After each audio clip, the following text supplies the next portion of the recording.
Alright, so bike check tayo na itong bagong bili ko na Mountain Peak Expert 3000. So binili ko to kina DJ Cycle Ride na ang SRP nila is 29,000. Actually dinaan to siya sa home credit and ang naging down payment ko lang sa kanila 1.5. Para ma-avail yung ganung kababang down payment, kailangan meron kayo previous na loan sa home credit para yun makapag-avail kayo ng mababang down payment sa kanila. So umpisahan natin ang pagbabike check. So umpisahan natin dito sa frame ng Mountain Peak Expert 3000. So kinuha ko nga pala large size 50 tapos 700C. So yun nga, two-tone color siya, so matte black and then yung bronze na matte din. So let's take a closer look. So andito yung mga tawag dito, embossed badges. So nakasulat dito super light, ito yan, super light technology. So andun din yung logo ng Mountain Peak and dito rin sa Expert 3000. So ito yung mga embossed badges ng Expert or Mountain Peak Expert. And pagdating dito sa baba, yan, naka-emboss din yan. So parang metallic na ano siya, metallic silver. So naka-emboss din to. Tapos pinakasulat dito fast road. So ilawan natin. So, nakasulat yan fast road. So Mountain Peak. And then dito sa port, may nakasulat din na race port. So ang frame nga pala ni Mountain Peak Expert ay alloy. So ang port alloy din, ang handlebar alloy din. So ayun, ano pa nga ba? Dito sa seat stay, so may naka-emboss din dito na Expert 3000. So yan, naka-emboss din yan. And meron din nakasulat dito sa baba. Diyan. Yan, sabi dito alloy 606 and tapos nakasulat custom batted. So ibig sabihin nga pala ng custom batted or yung batting na sinasabi nila, ang ibig sabihin lang nun, yung etong frame, yung pagkakagawa nila dito sa frame na to, iba't iba yung thickness. So possibly iba yung thickness dito, iba yung thickness dyan, iba yung thickness dito, iba rin yung thickness dyan. So yun yung custom batting. So para lang mas ma-assure na yung tibay ng frame. So ganun, yun yung custom batted na nakasulat dito sa frame natin, sa frame ni Mountain Peak Expert. Alright, so ano pa nga ba? Dito rin nakasulat yung size. So L50 700. So large 50C and 700C. Ayan, so moving along, dito naman tayo sa gear set. So ang RD Sora na, Shimano Sora, and then yung FD Shimano Sora na din. So yung RD, balik tayo sa RD, ito 9 speed, itong FD 2 speed yan. And then yung chain, KMC na rin. Tapos itong crankset, 2x na siya. So yung size ng mga gear, so ito yung pinakamaliit ay 34, and then yung pinakamalaki ito yung 50. And then yung sa sprocket naman 9 speed din. So ang pinakamaliit dito ay 11T, ang pinakamalaki ay 32T. Yeah, forgot to mention, no, yung brand ng sprocket natin, pakita ko lang pala. Ito, ikot ko lang.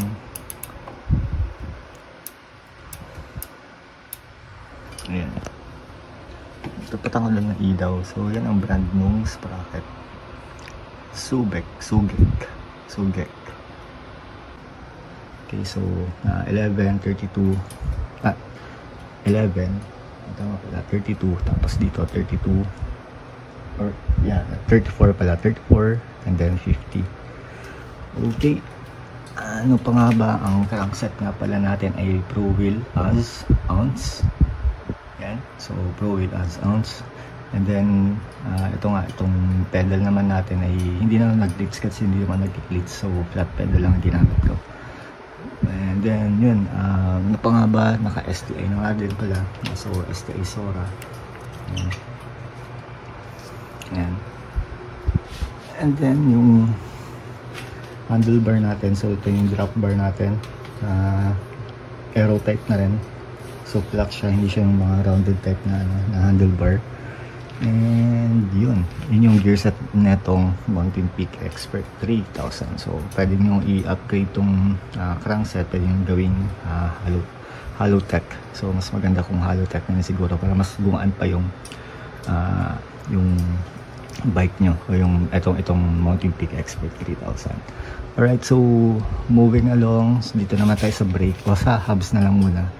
So yung hubs natin, yung hubs ni Mountain Peak Expert ay wala siyang brand. Yan. Okay. Cassette type 3 nga pala yan. So okay na. Dito sa harapan, yan, wala din siyang brand. Yan. Tapos ang medyo negative lang sa akin dito, yung mataas yung play ng hub. So yan, hindi niya siya kataas. Ikot natin.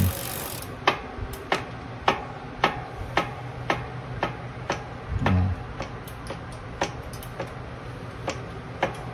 So ang taas ng play nung hub, unlike dun sa MTB ko, ipakita ko. Yan, ang MTB ko naka sword yung hub niya. So ganito lang yung play, maliit lang, high engagement siya. Though hindi naman siya yung instant, pero yan, ito lang yan. So maliit lang yung play nung sword.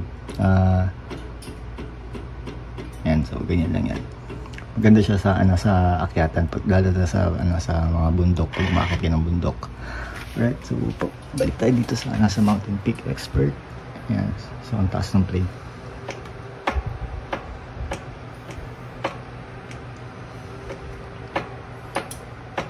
Alright, so yun, ganun yun. Yan yung hub ni Mountain Peak Expert. So yan yung mga possibly na pwede nyo i-upgrade pag bumili kayo ng Mountain Peak Expert 3000. Okay, so balik naman tayo sa brakes. So ito yung caliper natin.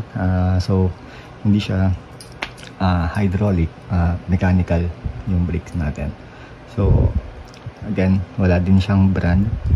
And kung gusto nyo i-upgrade, ang pwede nyo lang gawin dyan, parang pwede lang palitan ay yung caliper mismo. Kasi meron yung separate na caliper, tapos hydraulic na siya.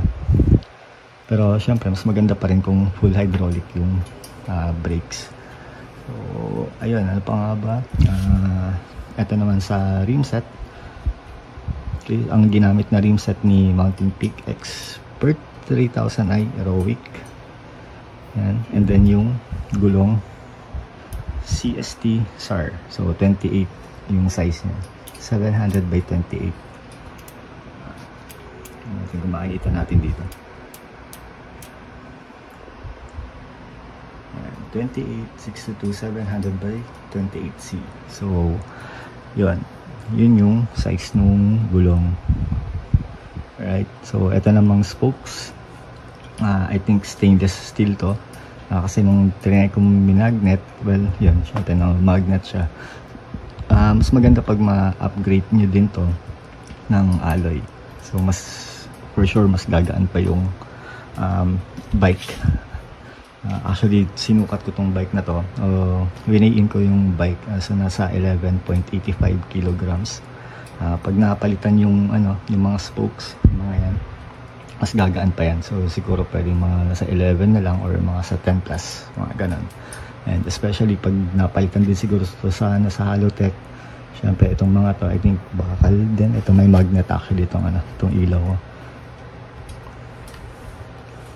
Ayan. So bakal nga. Bakal yung mga chain ring. Ayan. So pag napalitan yung mga yan, mas lalo pang gagaan yung bike. Diba? So ito nga. Yan. Pero yan. Bakal yan. Dumudulas lang yung yung magnet kasi mabigat yung ilaw. So anyway, pag napalitan yung mga yan, mas lalo pang gagaan. Ano pa nga ba? So move tayo dito sa saddle post. So ang brand ng saddle post ay Ranta. Yan, naka-emboss din yung mga badges niya. Badges, sorry. So yan, Ranta yung brand. And same din sa drop bar, Ranta din yung brand neto. Pakita natin.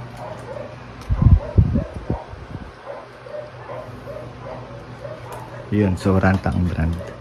And sa saddle mismo, so yan, Comfort Groove. So actually maganda siyang upuan, unlike dun sa mga ibang stock na upuan ng mga road bike na basta masakit sa singit, tapos masakit sa itlog pag nagtagal kang nagbabike, pag nag long ride ka, medyo na, hindi siya medyo pero talagang masakit sa singit. Ayun, ano pa nga ba pwede natin i-bike check or i-check dito? I think yun lang. Sige, yung ano nga pala, sound check naman ng hub, kung anong tunog niya.